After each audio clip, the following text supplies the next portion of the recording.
So I'm here with Keisha Boston Gallagher. She is a filmmaker and director. She's also the creator of her own production company, Aunt Pat Productions.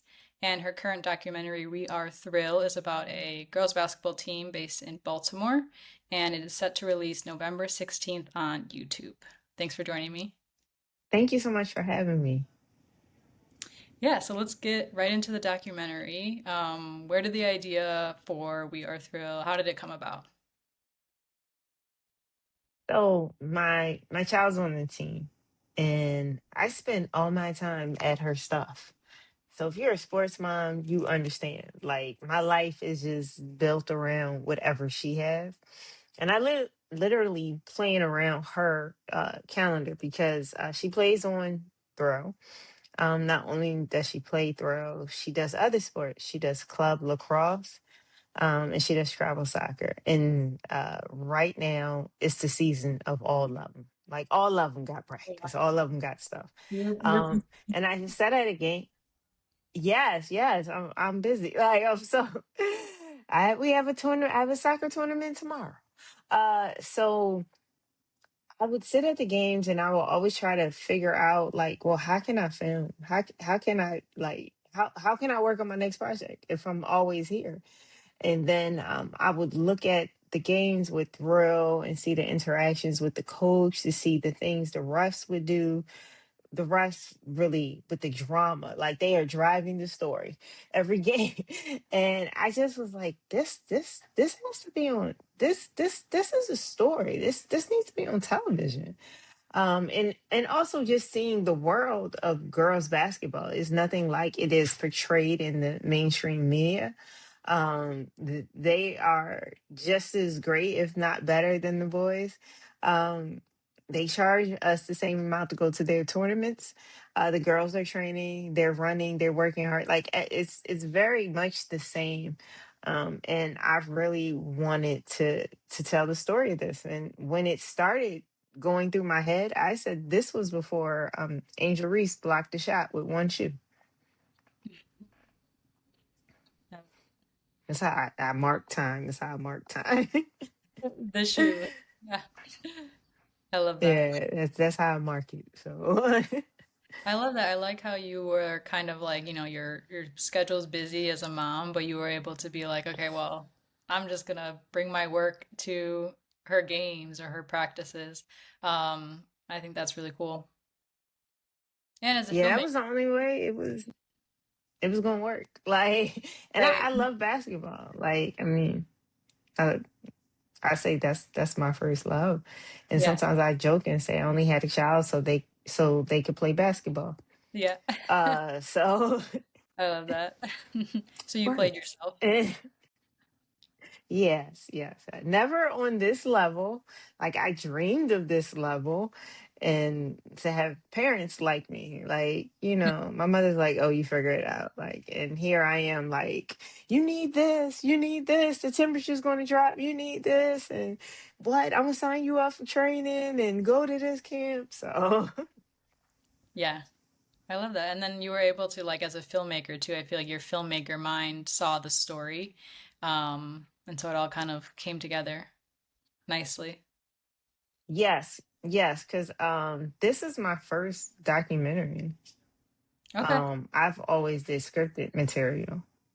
Okay. So knowing how to do scripted material um, really helped me in telling a story in this documentary. Okay. And then where did Aunt Pat Productions, like how did that name come about? Is there a story there? Yeah, so Aunt Pat is the name of my aunt, and she passed away a few years ago.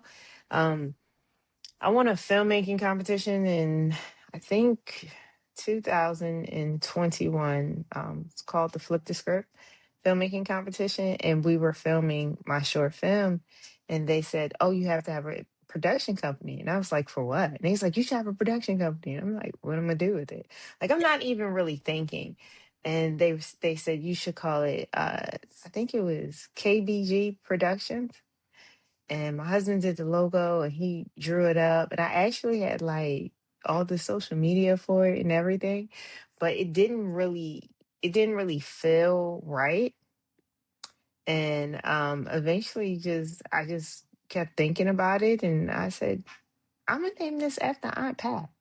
And that was literally, that was just a thing with Aunt Pat. Like, she would introduce herself. It didn't matter. She would meet you and say, "Hi, I'm Aunt Pat." And so everybody would say, "Yeah, I met Aunt Pat already." So that was just a big thing. And so the logo is a picture of her. She loved to dance. She was in like dance class, and it's the logo is a picture of her her dance recital photo. She probably was like 6 or 7. Yeah, I love that. I like that. Yeah, it seems like there's a more personal reason, more personal story, and why you changed the name, versus going with your initials, right? That's the KBG. Yeah, yeah. It didn't like it just was like, yeah, like it. But yeah, Aunt Pat Productions. And in the beginning and the end of all my productions, you hear her say, Keisha, it's not Pat. That was the last voicemail she left me. Oh, yeah, that's really special. Yeah, and I saved it and I was like, oh, this would be perfect, you know. And instead of crying about it and stuff like that, like I just laughed because I'm like, oh gosh, she was calling to get on my nerves to ask me about something that she knew I didn't know about or didn't care about. So Yeah, so that's yeah. And if you go to the website, you see a picture of us from when I was a kid. So cool. And I'll make sure to link the website in the description below. Um, but yeah, that's really special that you kind of get to reuse her voice now for your artwork and for your documentary yeah. productions. I think Yeah, that's when I put it out, everybody loved it. They were like, "Oh my gosh, this is so." And I saved that voicemail. I didn't use it for like a couple of years. it was just in the vault. Yeah, yeah, I was just saving it. And I was like, I didn't want to erase it. I'm getting to the point now where I'm going to save at least 2 voicemails of everybody just in case something happens. Um, I didn't want to erase it. I had a bunch of her voicemails. She left a lot for me. I had a bunch of them, but I was like, that would be perfect. That'd be perfect. Yeah, it's good that you kept it. I'm sure there was something in the universe was telling you to keep it, so it's good that you did. Yeah, so Yeah. it worked out. Okay, so the documentary we've talked a little bit about on social media with each other, but it touches a lot on the lack of self-confidence in particularly young girls playing basketball or women playing sports in general, whether it's personal issues off the court or just like struggling with belief in their skills on the court as well. Why do you think it's important hmm to talk about this message in your documentary? I mean, it messes up your game. Like I tell my child, you can't play with attitude. I've never seen you play good with an attitude. And when you deal with this self confidence, it is it just it causes a hindrance in your game, and it really kind of holds the girls back or anybody playing. To be honest, it really holds you back, because they really shy away from their weakness and they go with what they know, even though they know that wasn't the best decision. And just for an example, dribbling with your weak hand.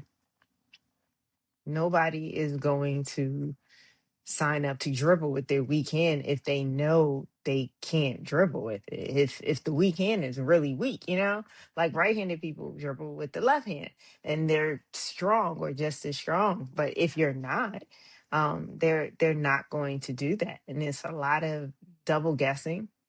And when you double guess yourself in the middle of a play, that's a travel. Like, you're like, what do you think? Like, you know, sometimes I'm like, I know what you were thinking.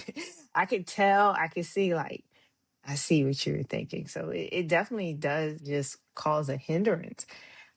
When you play freely, my daughter said, she said, I was just out there playing. She was a really good game. She said, I was just out there playing. She said, I wasn't even thinking. And I said, that's it. That's how you gotta play the game. Every game, not thinking.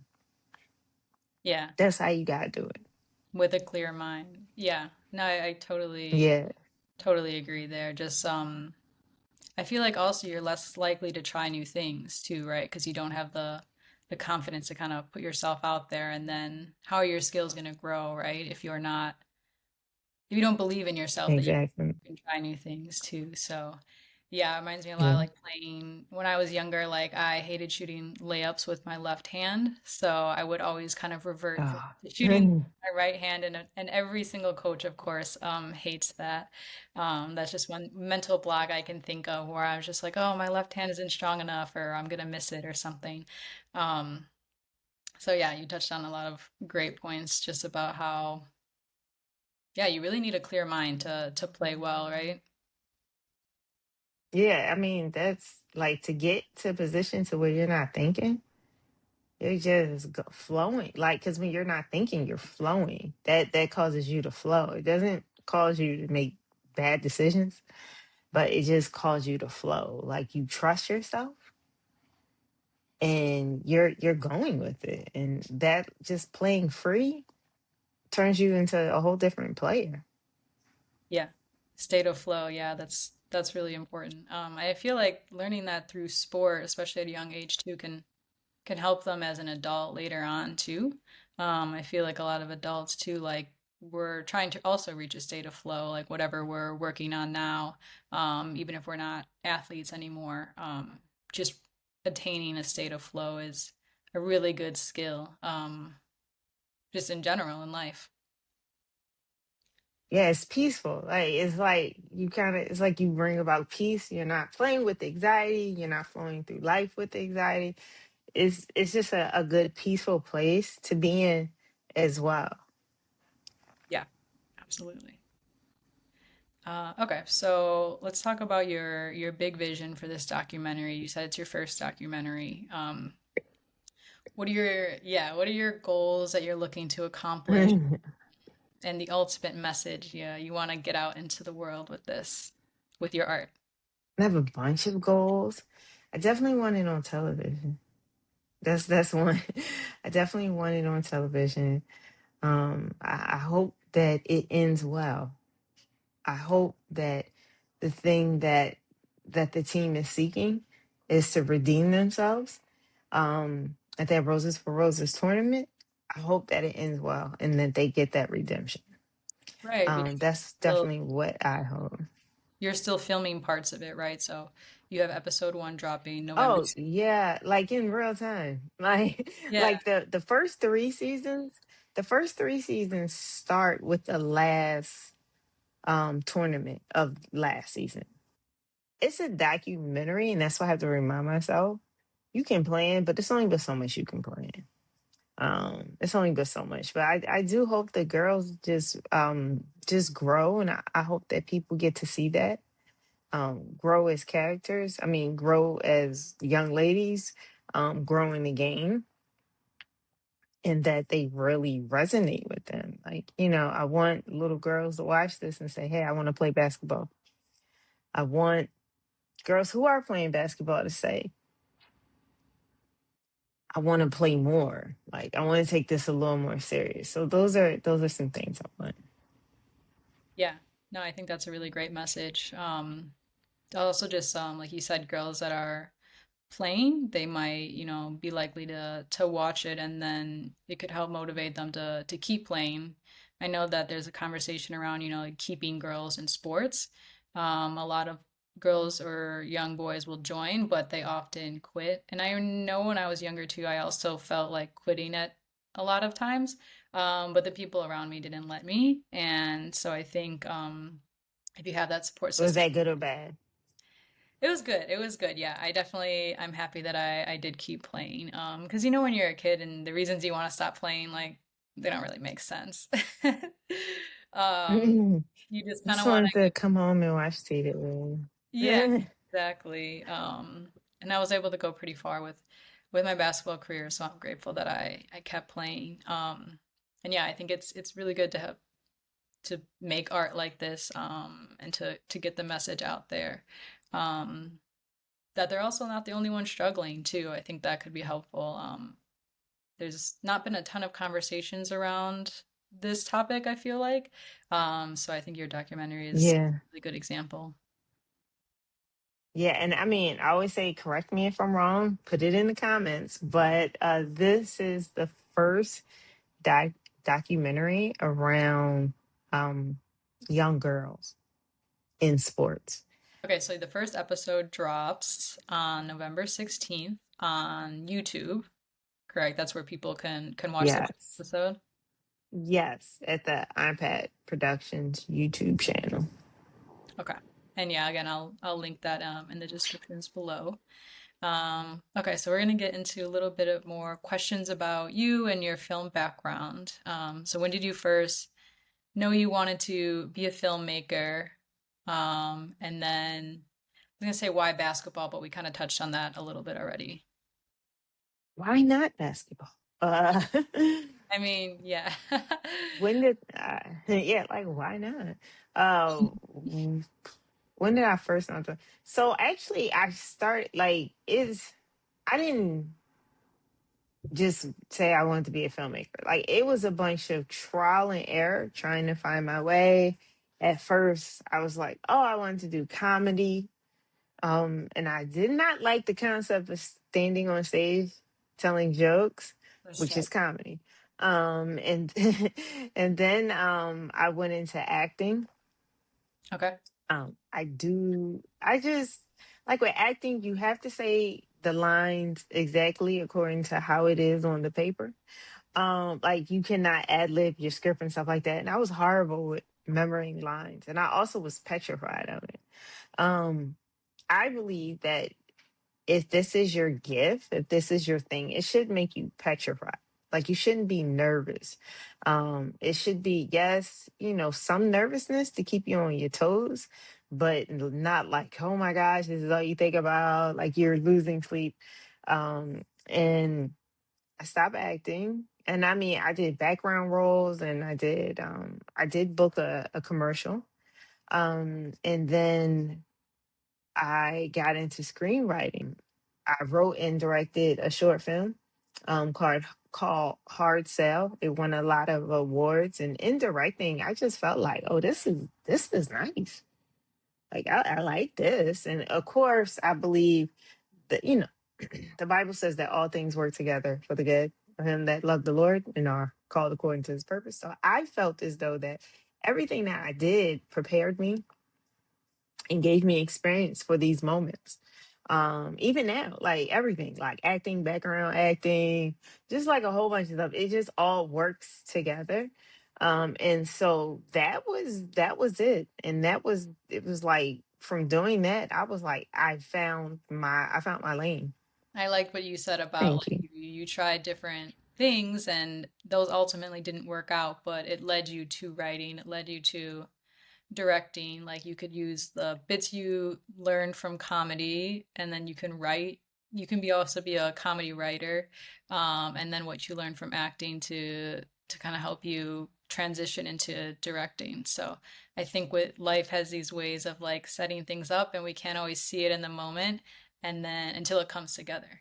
So let's get into what do you think like the biggest challenges of being an independent filmmaker and then the biggest reward.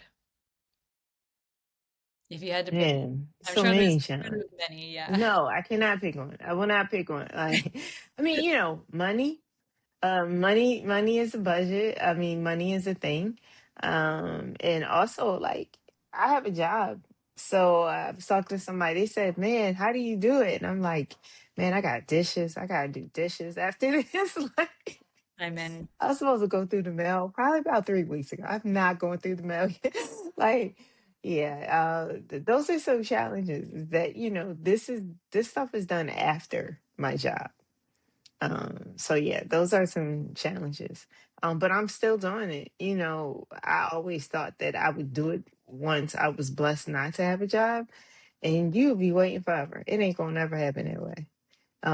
You just got to do it in the situation that you in and grow through it, and eventually, through hard work, you'll probably get to the point to where you don't need a job to do the thing that you want to do. I completely agree with your challenges as well. Like I have a 9 to 5 job that I do during the day, and then I do this podcast whenever I'm not doing that job, whenever I have the free time. So, okay, if you had to give a new filmmaker any quick advice, what advice would you give them? They're just starting out. No, you got to do it. Watch your excuses.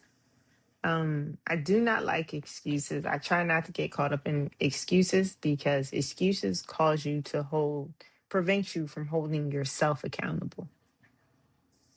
And as long as you have that excuse, you never have to do it. Yeah, I like that. It's kind of like just start and don't complain because I mean at the end of the day like we're choosing to do this, on our free time, right? We don't have to do this. And especially if we're not always getting paid. Um yeah, it's kind of like just start it if you really want to do it, like don't wait and yeah, like you said, no excuses. I told somebody today at work, I said, I wear God out. He is over me. Uh, I wears him out. And all of this, I can't even take credit for all of this being my genius. It was a lot of prayer. I dream about this. Like for months, I dreamed about basketball. For months, I was dreaming about my girls' basketball game. Um, and it was times where I would just wake up from a dream and say, "That's it." Um, Filming it. I want to say it wasn't until the second day of filming where I said, "This is what we're going to do." And the coach was like, "What?" I said, "This is it. We're going to go with it." I'm gonna ask you this question again, okay? But yeah, that's like just like my big thing. Cause at the end of the day, for me, I just want to make sure that God is like, you on the right track. Like that's big for me. I think part of my healing is not crashing out internally, mentally. Like stuff is going to happen. And when stuff happens, I'm just like, okay, God, you knew this was going to happen. So, all right, okay, like I'm not going to stay here at this place of where something happened. Like I'm not. Like let me step over it, let me walk around it, and I'm going to keep going. So, Yeah. Like letting things that's what has kept me. control. Yeah. Yeah. Yeah, I like so much can happen. Like just so much so much can happen. And like I said, stuff that's in your control, out of your control, is like, look, I got to make the best out of it. exactly. Yeah. Things are going to happen out of our control all the time. And I think it's really about how we choose to handle it, right? Like we could choose to be upset about it for a really long time and let it fester, or we can, what I like to do is like I allow myself a short period of time to like be upset about something, but I have like a strict cutoff that I try to set. And then I just go into like problem solving mode or Is it like 2 minutes, 5 minutes, or you need 30? it depends on the situation. It depends on how severe the situation is. But yeah, if it's something like, let's say, like a flat tire, like obviously that sucks whenever that happens. Just allow yourself like 10, 15 minutes to be upset, but then it's like, okay, then you got to get into like problem solving mode.